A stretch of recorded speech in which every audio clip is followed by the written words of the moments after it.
Are doing everything they can to block or undermine the life-saving mandates we proposed, putting their people at risk, putting their children at risk, putting their states at risk. And here's the worst thing.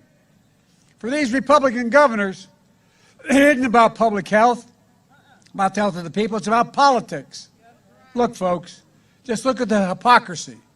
The same governors who are attacking me and your governor for COVID-19 mandates are in a state with some of the strictest vaccine mandates for children attending school in the whole country.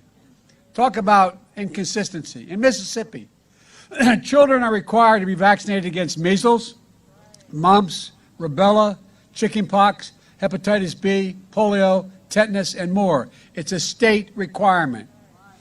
But now, in the midst of this pandemic that has taken over 650,000 lives, I propose a mandate for COVID-19 vaccines, and it's an outrage.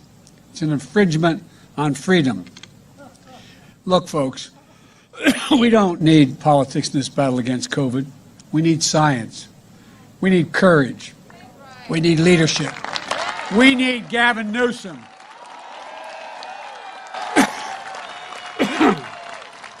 People back to work delivering, and